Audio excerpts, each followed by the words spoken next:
नमो नारायण। नर्मदे हर। नर्मदे हर भगवान, नर्मदे हर। अभी आप परिक्रमा में हो? जी, अभी हम परिक्रमा में कब महाराज। परिक्रमा उठाई थी? 1 नवंबर से स्टार्ट करी महाराज। बराबर। और अभी क्या उद्देश्य से परिक्रमा चालू किया है? उद्देश्य तो देखो बहुत बड़े हैं हमारे। उद्देश्य तो हमारा बहुत बड़ा है। सच्चाई, तपस्या, परिश्रम, ये सब माँ नर्मदा मैया के किनारे जो जो खास अद्भुत ज्ञान है वो प्राप्त कर रहे हैं, और गुरु से दीक्षा लेके फिर वहाँ सेवा करेंगे, तपस्या करेंगे। ये है हमारा आगे का उद्देश्य। भगवान की मोक्ष प्राप्ति के लिए जो तपस्या की जाती है वो किस ढंग से की जाती है, कौन सच्चा गुरु है, कौन अच्छा गुरु है, कौन सही राह दिखाए, ऐसे गुरु का माँ देखो हमें ज़रूर मिलाएगी ऐसे गुरु से। और अब फिर हम उसके बाद अपनी बाकी आगे की ज़िंदगी साधु संत बन के ही व्यतीत करेंगे। आज होली का पर्व है। जी महाराज। अभी शायद ग्रहण चल रहा है, जी। तो हम मैया से प्रार्थना ग्रहण में करते हैं कि आपकी मनोकामना जो मोक्ष प्राप्ति की है, जी। देश हित की है, वो सब आपकी मनोकामना है पूर्ण करे। आपका अनुभव कैसा रहा? ये अनुभव हमारा देखो बहुत अच्छा रहा। नवंबर से चालू किया, मतलब अभी मार्च चल रहा है, 5वां महीना चल रहा है ये। हाँ। तो ये अनुभव में अनुभूति के कोई अनुभूति? बहुत अनगिनत अनुभूतियाँ हुई है महाराज। इसकी अनुभूतियों का तो कोई वर्णन ही नहीं किया जा सकता। कभी बिल्कुल पहाड़, घने जंगल, एकदम अकेलापन, और कभी बिल्कुल गांव आ जाता है। तो और उन्हीं पहाड़ों में साधु संत कई वर्षों से तपस्या कर रहे हैं, वहाँ बैठे हैं, साधु संतों की सेवा भी कर रहे हैं। तो बहुत आनंद आता है ये सब चीज़ें देख के। इससे प्रेरणा मिलती है कि आप भी कहीं भी शुरुआत कहीं से भी कर सकते हो। और प्रथम पहले गुरु बनाने का उद्देश्य मिला है कि चाहे कुछ भी करो, चाहे कितने भी तीर्थ घूमो, परिक्रमा करो, गुरु का साथ होना बहुत ज़रूरी है, गुरु का नाम होना बहुत ज़रूरी है। वो होगा जब ही तो ना ये भवसागर से अपनी कश्ती पार होगी।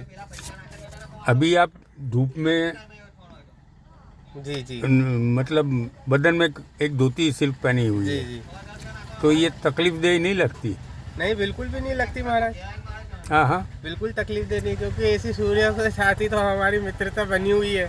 यह सूर्य के साथ आपकी मित्रता बनी हुई है। जी महाराज। सूर्य ने हमें एक ऐसा कवच दे दिया अपने ही रंग का, जिसको धारण कर लिया हमने। सूर्य ने अपने आप पहना दिया, वो हमने पहन लिया। उसके बाद हमें कोई गर्मी नहीं लगती, चाहे कितनी भी गर्मी हो। भरी दोपहरी में भी हमारा काम केवल चलने तो चलने का ही है। ठंडी में भी?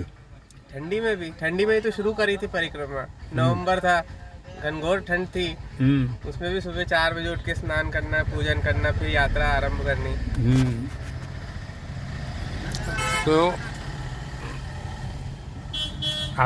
आपको नर्मदा मैया की मिले या कभी कोई बात करता है, नर्मदा मैया साक्षात कोई स्वरूप में मिल जाए? साक्षात स्वरूप ही है ये, और इससे क्या है? आप बस देखने का अनुभव है, देखने का दृष्टिकोण का फर्क है। अदर वैसे तो मैया आपको हर कदम पे आपके साथ ही चल रही है। जय हो। आपके ये कोई शिक्षा, अभी आधुनिक शिक्षा लिया हुआ है? नहीं, ये तो हमने जो देखा, जो हमने समय अपनी मैया को दिया, तो मैया ने भी अपना बहुमूल्य समय हमारे लिए निकाल के हमें बताया कि हर जगह पे मैया विराजमान है, बस तुम्हें देखने भर का आवाज़ है। आपने शिक्षा लिया? नहीं, अभी हमने कोई शिक्षा नहीं नहीं, ली।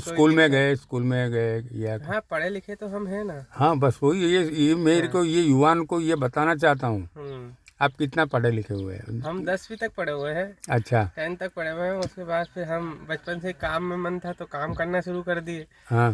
फिर यहाँ आ गए। अब जय हो।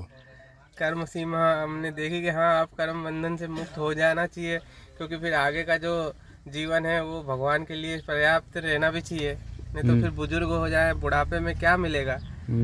बुढ़ापे में तो मोक्ष मिलेगा ही मिलेगा, पर ये है कि ना वो भक्ति करने का समय नहीं मिलेगा।